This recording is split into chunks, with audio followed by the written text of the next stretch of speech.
Some of you may have heard that Disney Corporation is responsible for at least one real live ghost town. Disney built the Treasure Island Resort in Baker's Bay in the Bahamas. It didn't start as a ghost town. Disney's cruise ships would actually stop at the resort and leave tourists there to relax in luxury. This is a fact. Look it up. Disney blew $30 million on the place. Yeah, $30 million. Then they abandoned it. Disney blamed the shallow waters, too shallow for their ships to safely operate. And then there was even blame on the workers, saying that since they were from the Bahamas, they were too lazy to work on a regular schedule. That is where the factual nature of their story ends. It wasn't because of the sand, and it obviously wasn't because the foreigners are lazy. Both are convenient excuses. No, I sincerely doubt that those reasons were legitimate. Why don't I buy the official story? Because of Mowgli's Palace. Near the beachside city of Emerald Isle in North Carolina, Disney began construction of Mowgli's Palace in the late 1990s. The concept was a jungle-themed resort with a large, you guessed it, palace in the center of the whole thing.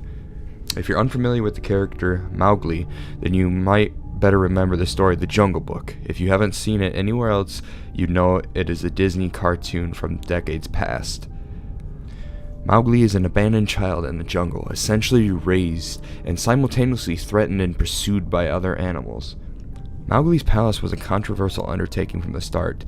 Disney bought up a whole bunch of high-priced land for the project, and there was actually a scandal surrounding some of the purchases. The local government claimed eminent domain on people's homes, and then they turned around and sold the properties to Disney. At one point, a home that has just been constructed was immediately condemned with little to no explanation. The land grabbed by the government was supposedly for some fictional highway project. Knowing full well what was going on, people started calling it the Mickey Mouse Highway. And then there was the concept art. A group of stuffed shirts from Disney Co. actually held a city meeting, and they intended to sell everyone on how lucrative this project was about to be for everyone. And when they showed the concept art, this gigantic Indian palace surrounded by jungle, staffed with men and women in loincloths and tribal gear, well, suffice to say, everyone flipped their shit.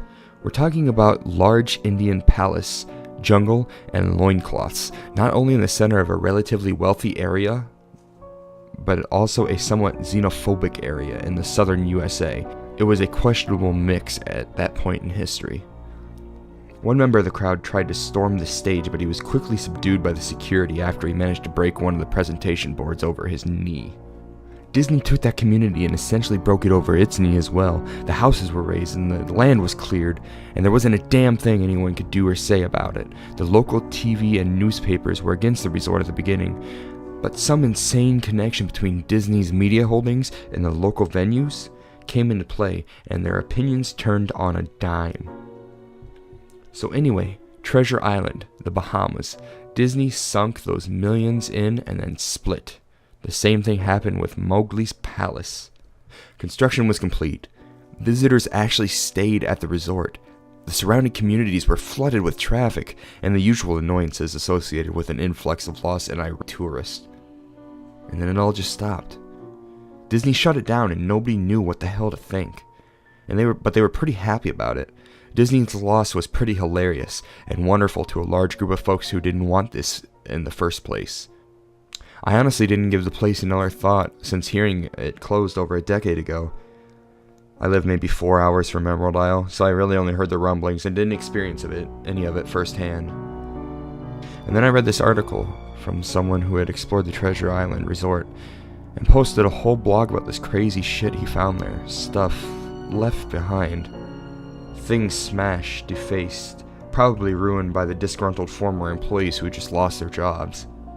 Hell, the locals from all around probably had a hand in wrecking the place too. People there just felt just as angry about Treasure Island as the folks who did about Mowgli's Palace. Plus there was rumors that Disney had released their aquarium stock into the local waters when they closed, including sharks. Who wouldn't want to take a few swings at some merchandise after that, right? Well, what I'm getting at is this big blog about Treasure Island that got me thinking.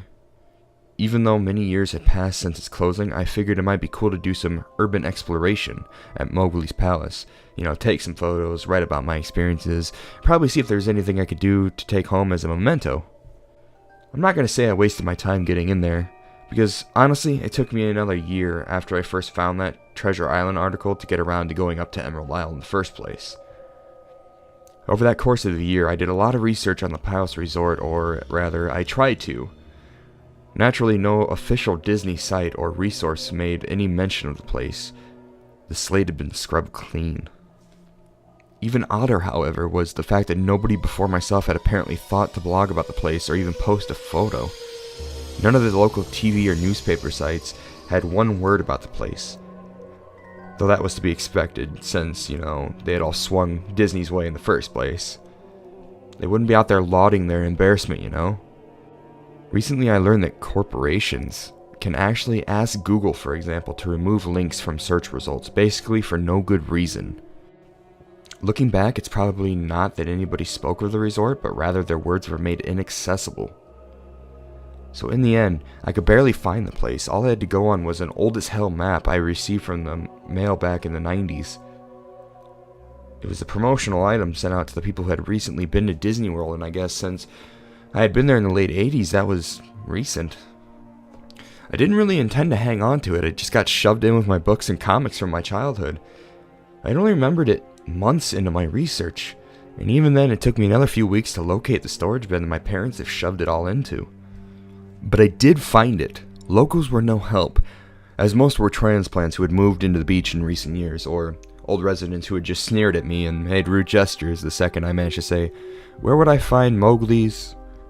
The drive took me through an inordinately long corridor of overgrowth, tropical plants that had run rampant, and overpopulated the area and mixed with the native species of flora that actually belonged there and had to try to reclaim the land.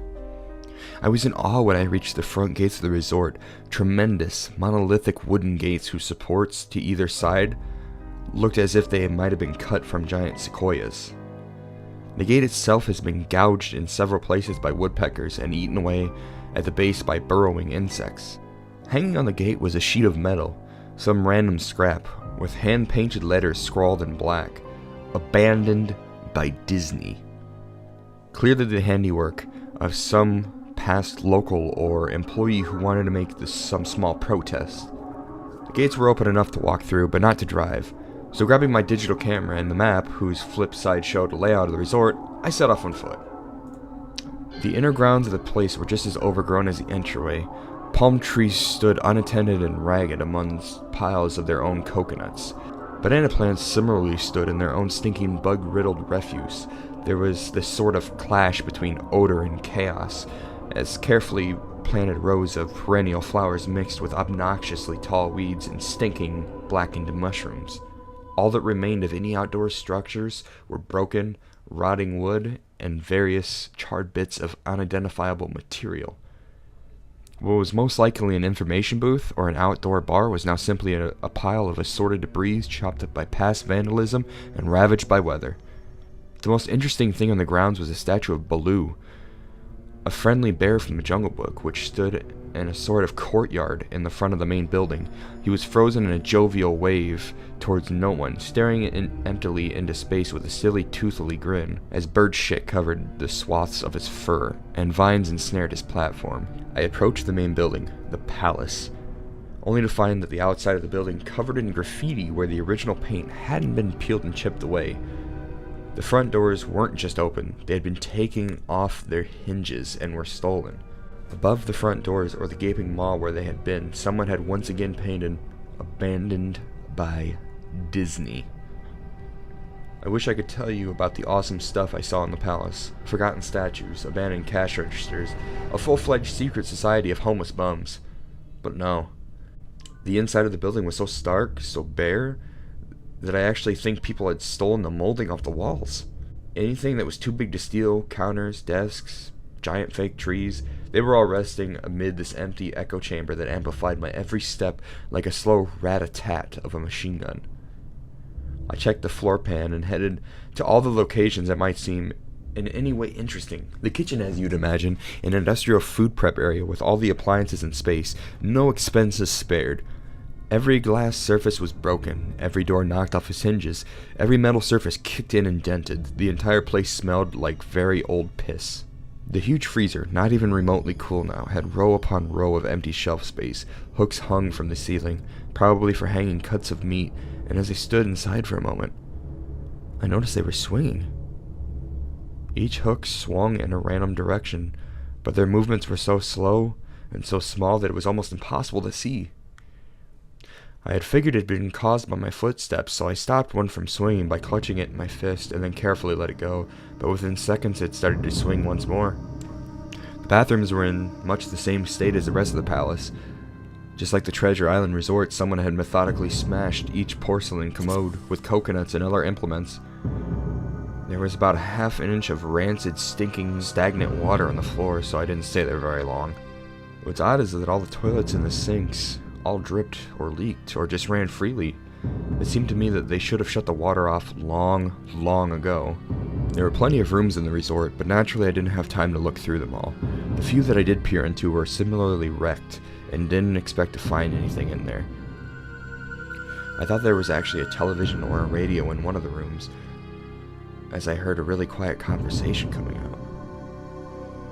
Though it was a whisper, probably my own breathing echoing in silence, or just another case of the sound of the flowing water playing tricks in my mind. This is what it sounded like. I didn't believe it. I didn't know that. I didn't know that. Your father told you. I know, it sounds ridiculous. I'm just telling you what I experienced. Why I thought there might have been something running in that room, or worse, some vagrants who had been holed up there and probably would have knifed me. At the front doors of the palace again, I figured that I hadn't found anything of note and I hadn't wasted the trip up. As I looked at the door, I noticed something interesting in the courtyard that I had apparently missed. Something that would have given me at least one thing to show for all my troubles, even if it was just a photograph. There was a lifelike statue of a python, maybe 80 feet long, coiled up and sunning itself on a pedestal right in the center of the arena. It was almost time for the sun to start setting, so the light would fall onto the object in a perfect way for a photograph. I'd approached the python and snapped a photo, and I stood on my toes and snapped another and moved closer again to get the details of its face. Slowly, casually, the python lifted its head and looked directly into my eyes, turned and slithered off the pedestal across the grass and into the trees. All 80 feet of it. Its head long disappeared in the woods before its tail even left the sunning spot. Disney had released all of their exotic animals into the grounds. Right there on my floor plan map was a reptile house. I should have known. I had read about the sharks at the Treasure Isle, and I should have known that they would have done this. I was dumbfounded, just utterly stupefied. My mouth must have been hanging open for the longest time before I came back down to earth and snapped it shut. I blinked a few times and then backed away from where the snake had been, back towards the palace. Even though it was totally gone, I still wasn't taking any chances and backed my way back into the building. It took a few deep breaths and slaps to my own face to get me right in the head again after that. I looked for a place to sit down, as my legs were feeling a bit like jelly at this point. Of course, there was no place to sit down unless I wanted to recline on the broken glass and dead leaf carpet, or haul myself up onto a desk of questionable reliability. I had seen some stairs near the palace's lobby and decided to go have a seat at one of those until I felt better. The staircase was far enough away from the front of the building to be relatively clean, save for a startling accumulation of dust. I pulled a wedge of metal off the wall, once again painted with the "Abandoned by Disney" motto I had become accustomed to. I placed the wedge on the stairs and sat on it to keep it at least somewhat clean. The stairway led downward, below ground level. Using my camera flash as a sort of improvised flashlight, I could see the staircase that ended in a metal mesh door with a padlock. A sign on the door, a real sign, read, "Mascots only, thank you." This perked my spirits up a little bit for two reasons. One, a mascots only area would have definitely had some interesting stuff back in the day, and two, the padlock was still in place. Nobody had gone down there. Not the vandals, not the looters, nobody. This is the one place I could actually explore, and perhaps find something interesting to photograph or wantonly steal. come to the palace essentially agreeing with myself that it was okay to take anything I wanted because, hey, abandoned. It didn't take much to bust the lock. Well, actually, that's wrong. It didn't take much to bust the metal plate on the wall that the padlock was hooked to. Time and decay had done most of the work for me, and I was able to bend the metal plate enough to pull the screws out of the wall. Something nobody else had apparently thought of, or, hadn't been able to do at the time. The mascot-only area was a startling and very welcome change from the rest of the building that I have seen. For one, every second or third fluorescent light overhead was illuminated, even though they flickered and faded randomly. Also, nothing had been stolen or broken, even if age and exposure were definitely taking their toll. Tables had notepads and pens, there were clocks, and even a punch-in clock on the wall complete with filled-out time cards. Chairs were scattered around, and there was even a small break room with an old static-filled television and long, rotted-out food and drink on the counters. It was like one of those post-apocalyptic movies where everything is left in a state of evacuation. As I walked the maze-like sub-basement hallways of the mascot-only areas, the sights had just become more and more interesting. As I went further, desks and tables were knocked over, papers scattered and almost melded with the damp floor. A large carpet of mold was slowly overtaking the real rotting crimson floor covering. Anything wood disintegrated into mush when I applied even the least amount of force, and the clothing items hanging on the hooks in one of the rooms simply fell to moist threads even if I tried to unhook them. One thing that annoyed me was the light becoming more sparse and unreliable, as the further I went into the dank, suffocating depths of the place. Eventually I had reached a black and yellow striped door with the words Character Prep 1 stenciled on it. The door wouldn't open at first. I figured, this is probably where the costumes were kept, and I definitely wanted a photograph of the twisted, stinking mess. Try as I might, whatever angle or trick I tried, the door wouldn't budge. That is until I gave up and started to walk away. That was when there was a slight popping sound, and the door creaked open slowly. Inside the room, it was completely dark, pitch black. I used the camera flash to look for a light switch in the wall by the door, but there was nothing.